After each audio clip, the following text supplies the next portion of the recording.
30,000, 40,000, 50,000, 60,000, 63,000. त्यामुळे तू खोटं बोलायचं पहिलं बंद कर.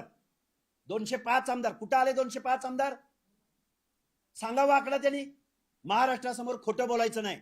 हा इलेक्ट्रॉनिक मीडिया आहे, निवडणूक आयोगाच्या वेबसाईट आहेत, त्यामुळे खोटा नेरेट पसरवायचा नाही. या महाराष्ट्रामध्ये 18 पगड जाती राहतात, इथं ओबीसी सुद्धा राहतात, त्यांना सुद्धा मताचा अधिकार आहे, ते सुद्धा निकाल फिरवू शकतात. हे तुम्ही वास्तव मान्य केलं पाहिजे, हे सांगण्यासाठी ही पत्रकार परिषद आहे.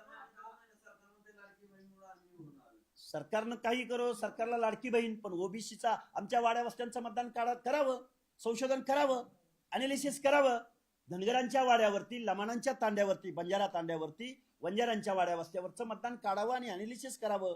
बरं सत्ताधारी ठीक आहे, सत्ताधारी वर्गाला आमचं नसेल वाटलं, पण जे पराभूत झालेले आहेत, ज्यांचं नाक सुद्धा शिल्लक नाही, त्यांनी तरी अनालिसिस करावं की ओबीसीनी कुणाला मतदान केलं.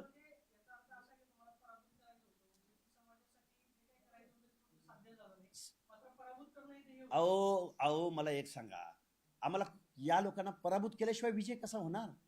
पराभूत करा म्हणजे हँगिंग ठेवा असं नाही ना, नोटाला नाही ना. राग यावर असा होता की ओबीसीच्या लोकांना फिजिकली अटॅक केले गेले. छगनराव भुजबळांना यांचा 7 आहे का बोलला?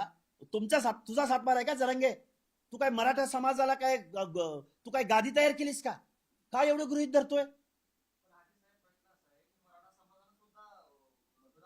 हो, मी तेच सांगायला लागलो ना, मी तेच सांगतोय की साध्य म्हणजे ज्यांना ज्यांना ज्या गोष्टी हव्या होत्या, ज्यांना तुतारी वाजवायची होती, ज्या रोहित पवारांच्या सांगण्यावरनं जरांगे पाटील चालत होते, ज्या राजेश टोपेंच्या सांगण्यावरनं आंदोलन चाललं गेलं, बेकायदा मागण्यांना सपोर्ट केला गेला.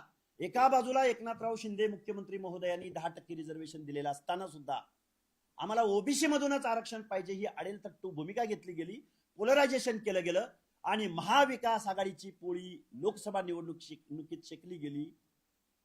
हे आम्हाला बदलायचं होतं. कारण हे बघा, आमचं पण आंदोलन होतं की नाही? पवार साहेबांनी आम्हाला साधा एक शब्द तरी बोलले का?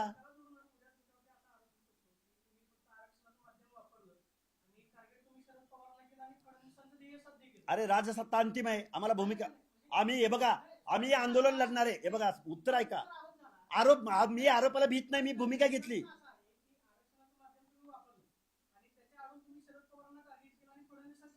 म्हणजे माझं उत्तर ऐका की तुम्हीच बोलताय. म्हणजे